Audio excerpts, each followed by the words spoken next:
Hello and welcome to Tullahoma's Cooking. I am your host today, Kelly Lepchinsky, and I'm joined in the studio by Chris Barstad. And today we're going to be making a slow cooker loaded potato soup. It's really, really easy, just a few simple steps. We're going to start with some potatoes. Now the recipe calls for 4 cups of chopped potatoes. And I found with this size right here, you're probably only going to need about 3 of them to make that 4-cup measurement. So we're going to give those a little bit of a chop here. And you don't necessarily have to double check that you're getting 4 cups, but I do have a 4-cup measurement here just to sort of confirm for us that we are on the right track. Now I peeled these before we started to record to save you from having to watch that. But we do want to see the size that I'm getting here, not too small. What are these, about 1-inch squares or so? I don't know, the queen isn't coming, as long as they're roughly uniform, they're going to cook through at roughly the same rate. Now we're doing it in a slow cooker, so you've got a little bit more wiggle room as far as that goes, because they're all going to have ample time under the heat. So we're just giving them a little bit of a dicing here. And when we're up to 4 cups, and this is actually double the size of your home Pyrex in most cases. I hadn't seen one of these 4-cup containers prior to working in this kitchen, but it is very, very handy to have. Otherwise, we just do this twice with the Pyrex that you might have at home, or Oven Basics, or any other brand name that you might have picked up. All right, gonna make a little bit of the largest I have at home is just a 2-cup. Now look, that was just 2 potatoes. And we're not quite to 4 cups yet. I want to put a little bit more potato in there. We don't really need the rest of this one. But I think we're going to get to 4 cups right here. So once we've got these to a roughly uniform size, again, right about there, good. That's actually a 4.5 cup mark, so we definitely have our 4 cups of potatoes. Just throw them in your slow cooker and start with the onions. Now the onions, the recipe we're using today comes from tasty.com. You can look it up and follow along if you'd like. It is the slow cooker loaded baked potato soup. And the recipe calls for 3/4 of a cup of onion. Now you just heard me say it. The queen isn't coming. I know there are chefs out there who are probably cringing at the way that I am cutting an onion. But as long as they are roughly uniform enough to cook and not so big they're going to choke you, we're doing all right. So you don't worry about making them small dices or anything like that? I really don't. I think that they impart a nice onion flavor, which of course they're going to because they're onions. But you want a little bit of that, you know that there's onion in there. You don't want them just to sort of become the mush in the soup. Now, obviously, I'm sort of speeding along here on camera a little bit more sloppily than I would like to think I would do in the leisure of my own home, maybe with a little glass of chard. You never know.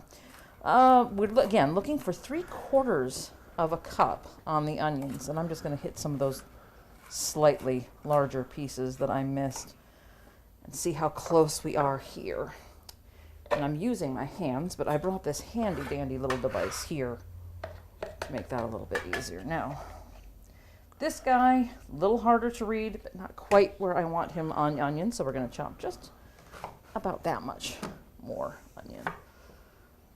And let me actually think about what I'm doing here and cut the onions a little more properly this time. Okay. Now, what we're going to be doing here, once we've got the onions in with the potato, is very, very simple. This is the part that you set up before you go to work. You can pre-cut this stuff. Potatoes you might not want to pre-cut the night before. They do tend to turn brown and not be friendly to work with. But if you've got time to do this in the morning, what we have just done here, chop up some potato, chop up some onion, right there you go, and add your broth to that, you're already good to go. Now this recipe calls for 4 cups, just like it called for 4 cups of potatoes, it calls for 4 cups of broth. Now this particular brand of broth is a 32 ounce, a quart size, which means it's already 4 cups, pre-measured, dump the whole thing in. And that makes it a lot easier, doesn't it? Exactly. No measuring required. Easy peasy. Throw it in there. Good to go. And now, would that be would you recommend a low sodium or just the full strength broth here? Hey, you know, I think if you're worried about heart issues, if that's your thing, you might want to go low sodium. Me, I prefer the full flavor of a full broth with all sodium involved. Now, speaking of sodium, we're going to add both salt and pepper. I have pre-measured these. These are both a half of a tablespoon. So a half a tablespoon of salt, a half a tablespoon of pepper, and then it probably wouldn't hurt. Let me grab a spatula here. Wouldn't hurt to give it a little bit of a stir before you set that to go. Now, it depends on how much time, how quickly you want to be able to cook this as to what you want to set it for. If you have a lunch hour and you're doing this on your lunch hour and you want it to be able to make the rest of this and get it going when you get home from work, you might set it on high for 4 hours, or you can set it on low for 6. If you're coming home in 4 hours but aren't ready to eat that quick, low for 6 is the temperature I generally recommend. It's the one I usually go for. It really helps give those potatoes some time to break down and help you with thickening the sauce, which we will get back to. We've got to set this aside for about 4 hours. We're going to take a quick break. We'll come back, make the slurry, and see you in just a minute. Welcome back to Tullahoma's Cooking. Once again, Kelly Lepchinsky, Chris Barstad here. We are in the middle of making a slow cooker loaded potato soup. Now, we've just taken our potatoes, which in this case have cooked down for 6 hours on low. Right now I've just got them on keep warm because this particular crock pot was particularly hot. So this again was our potatoes, our onions, our chicken broth, salt, pepper. Good to go there. Now we need to make the creamy part of the soup. And so I have put this pan on about medium high. And what we're going to do, we're going to melt 4 tablespoons of butter. Now I bought this in half sticks, pre-measured at 4 tablespoons. So we'll let that butter melt down really quickly. And then whisk at hand, we're going to add our cream. Now, I don't recommend you stick your bare hands into a hot pan like this, but you won't be doing this for a camera at home. So you get your butter melted down just a little bit there and add your heavy cream. Now, this is 1.5 cups of heavy whipping cream. And this is what's going to add that really nice silky texture to your potato soup. Get as much of that cream in there as you can. We wouldn't want to miss any of the deliciousness right there. Okay. And then what we're going to do, we're going to need the flour. We've got about 1/4 cup of flour pre-measured over here. And once we've got the butter and the cream sort of all nicely incorporated with each other, we're going to add that flour to thicken up our buttercream. Once again, this is what gives your potato soup that thicker texture than, say, just chicken broth. So here's your flour to thicken it up. Some people like cornstarch. The recipe calls for flour. I prefer flour. Cornstarch can give you a little bit of a glossier look, but really in recipes, they're pretty easy to substitute if you have one on hand and not the other. There are some cases, never in baking. There are some cases in cooking, though, it's just never going to make a difference whatsoever. So what we're looking for here, and to whisk this thoroughly, we're looking for this to incorporate and to thicken a little bit. Now I'm probably going to go back to that scraper here and get a little bit of that off the sides. And it may so happen that on this oven I may want to go just a little bit warmer than I have gone. But you're really looking for this to thicken up. And you'll know it when it happens. It'll sort of not quite become solid, but you'll see it come together as one thing that no longer moves in a very... So a little bit of coagulation? Or? Yeah, you want to see. I was hesitant to use that word when you're cooking because, okay, if you can see in the pan, you see when I move my whisk to the side and you're seeing that moment where it leaves the pan clear, where it leaves, you can see the pan through it. That's because what's happening here is this is thickening, where the liquid isn't replacing itself in the empty pan. You can see now that this is thickening. Now somewhere in some recipes, this calls for sour cream. We've got that ready at the side. Some recipes and some recipe makers will add the sour cream directly to this, but you have to be careful with sour cream because you don't want to shock it. Sour cream is very temperature sensitive, and speaking of which, now that we've got a good thickened sauce, I'm going to turn that temperature down just a tad. Now what I was saying is sour cream is temperature sensitive. So if you add this directly to a hot liquid, either here or there, you're likely to get curdling. It's going to shock it to not like the temperature change. So what you want to do is sort of temper it. Not sort of, temper is exactly what you're doing. You're going to add a little bit of your hot liquid to your room temperature sour cream. Okay, let me get that out of the way. And let it sort of adjust to the warmer temperature.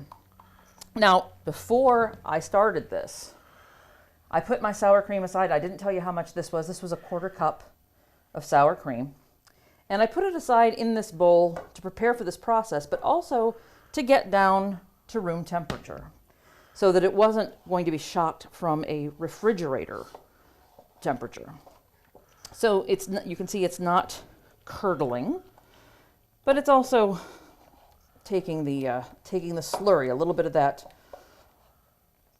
visual representation of the slurry. You can see that it's thick, and I think now it's probably safe to go ahead and add the rest of this in. Now I'm going to give it one last little stir to sort of cool it down just enough that I'm not afraid of hitting the sour cream with it. Now, what would happen if you shocked the sour cream, Kelly? It's a curdle, and it really, if you spent 6 hours waiting on potatoes and chicken broth, yes.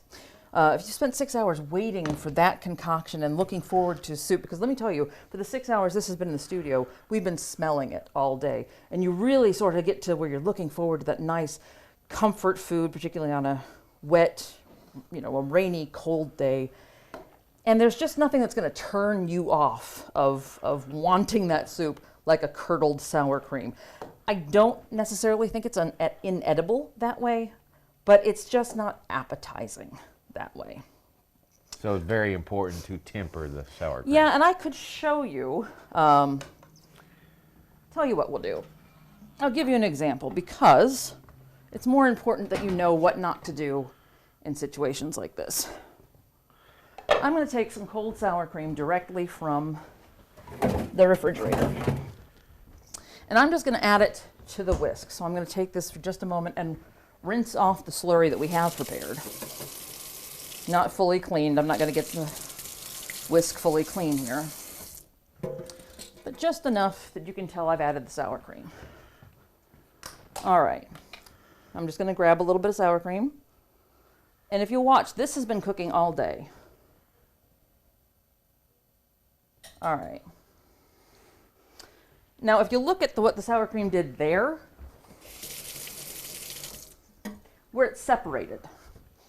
If you'll take a look at, let me get the clean one here, you'll see that these little bits of sour cream have become little bits of sour cream, little floaty bits of sour cream.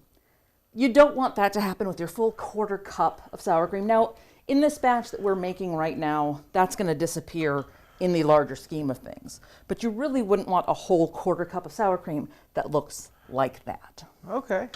So you want to avoid that by tempering your sour cream, which we have done. So we're going to bring that over. And again, I like to do this part a little bit slowly.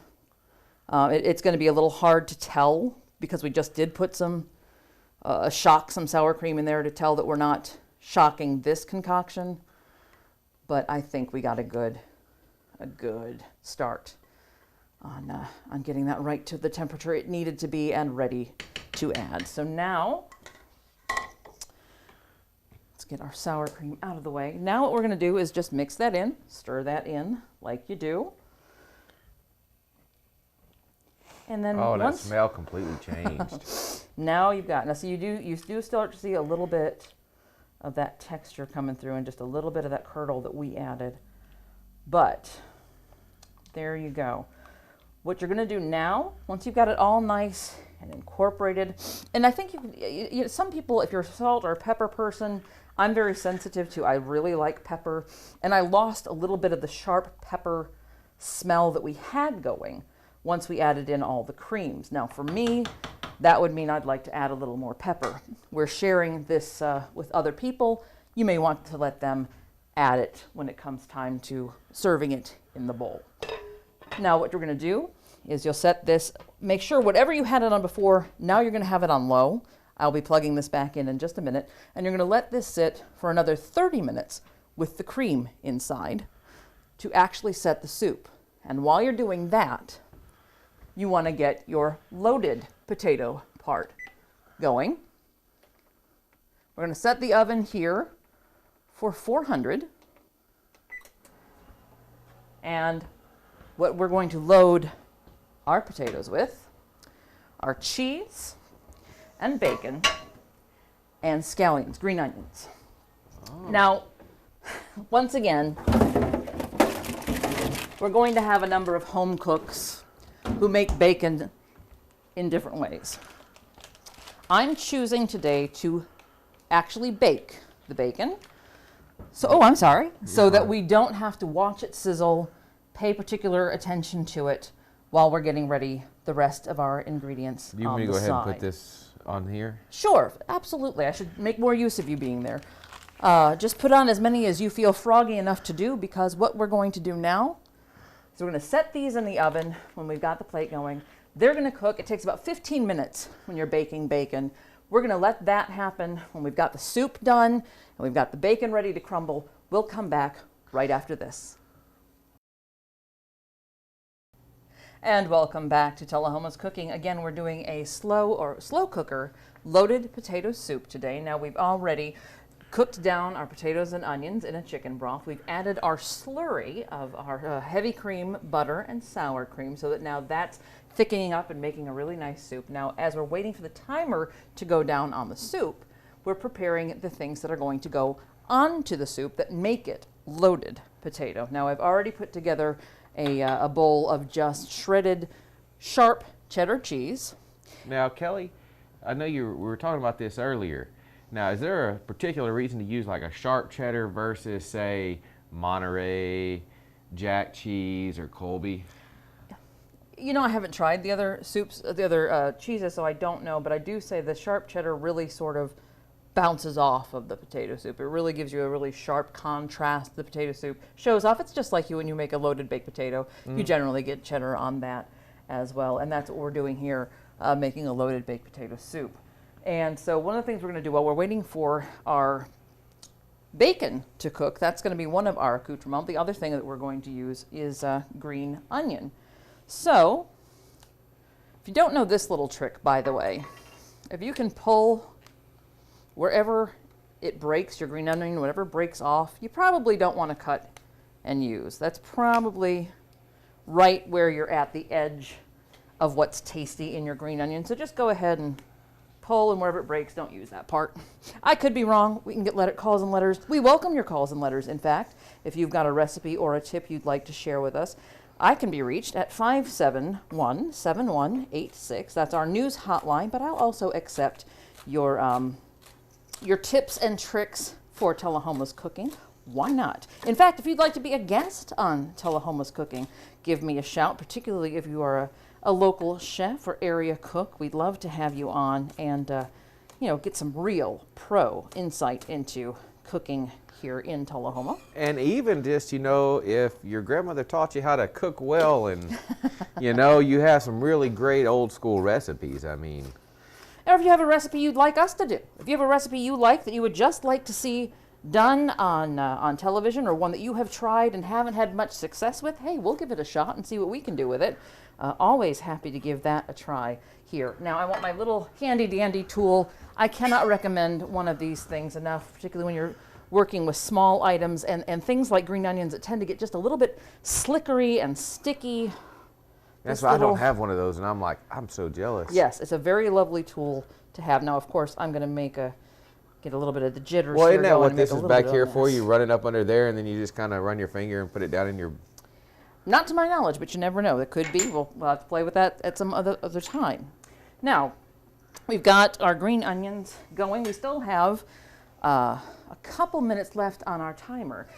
You're going to hear our timer here in a minute. In fact, I'm going to ask it, computer, how many minutes left on the timer? She didn't hear me. Hopefully she's still connected. Computer, how many minutes left on the timer? She's there.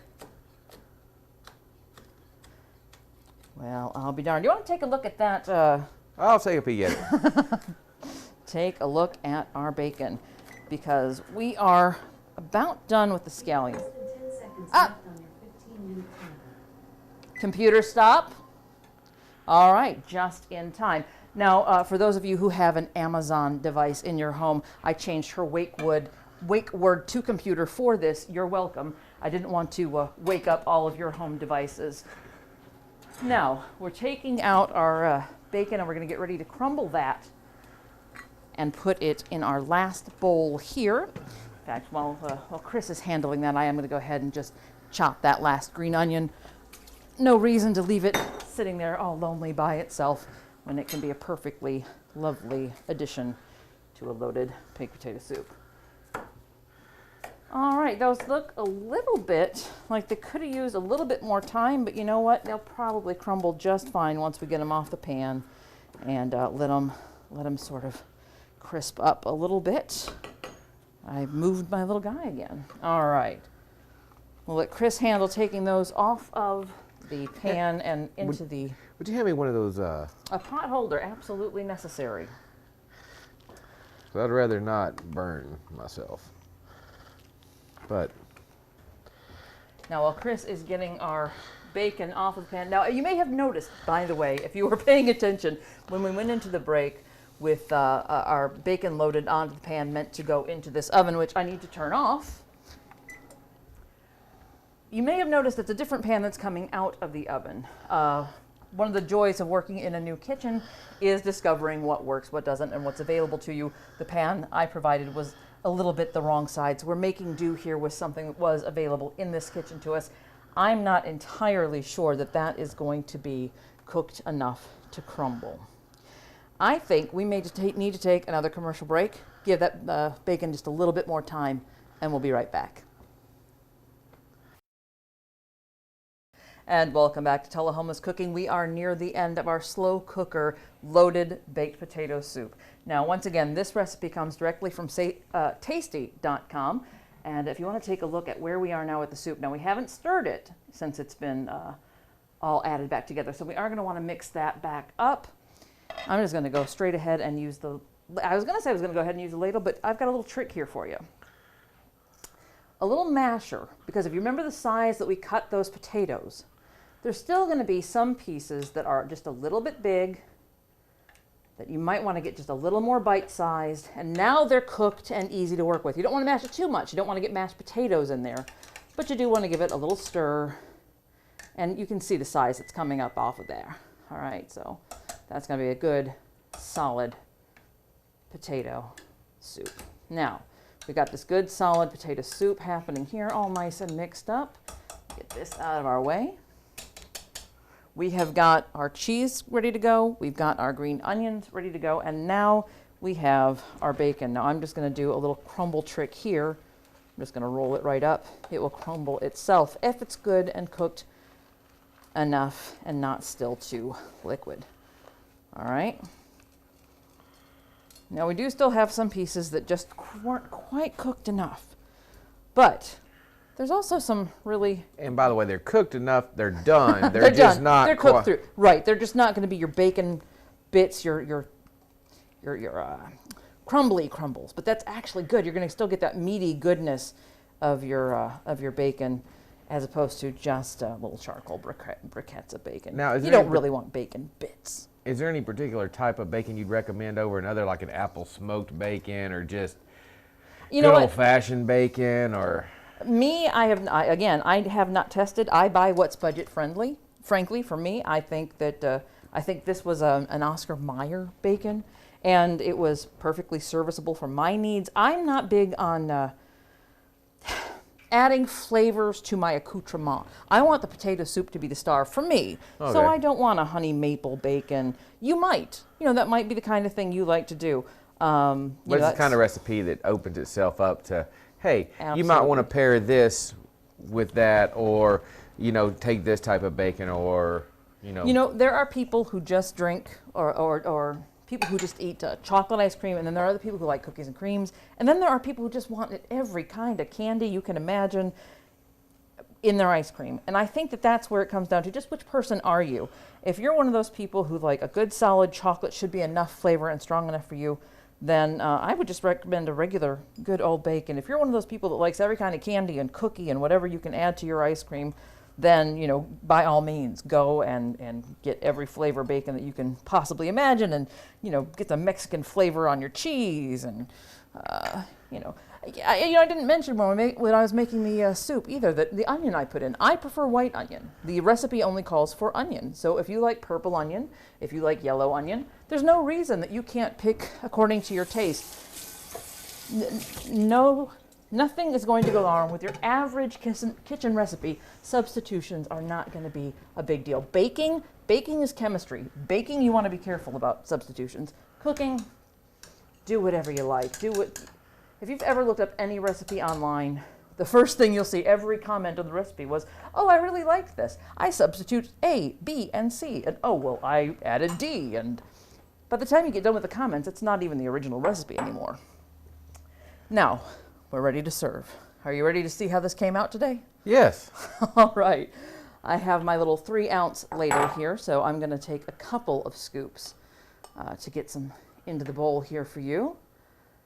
And right there, got a little bit of a dribble on there for you. I will let you fix it according to your desire. And let's pull in and take a peek at this. I mean, look at how beautiful that looks. So, yeah, there we go. I mean, it's just gorgeous. And then you can add, cheese however you like. Maybe some, and you make it colorful. And with those green onions and everything, it is gorgeous. But yeah. And another thing that I didn't really bring up that we could have done, had you so chosen, when we were doing the slurry, the part in the saucepan right here on the oven, when you're tempering your sour cream and you're adding in your 2 creams and your butter and all that kind of good stuff, you could throw a couple of bits of that cheese, a couple of those bits of grated cheese in there as well. Melt some cheese into your sauce if you want a cheesy potato soup right from the get-go. So once again, we're going to just add a little bit of cheese, a little bit of bacon, and some green onion. And there you have it. There's your loaded. It smells wonderful. Well, have you tasted it yet? I have Let's not. see how it came out. Just waiting for everyone. Okay. I like to give it a little bit of stir and let that cheese melt in just a little bit. That'll do, pig. That'll do. All right.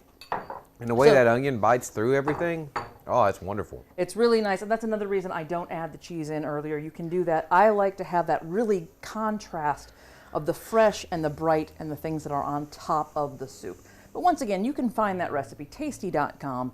It's a great recipe. It's great for the cold and winter days when you just want to come home, have something pretty easy to put together, and just comfort food. It's just comfort food. So thank you for joining us today on Tullahoma's Cooking, and we will be back again in a couple of weeks. Let you have something new for you to try out then. So join us then. Thank you.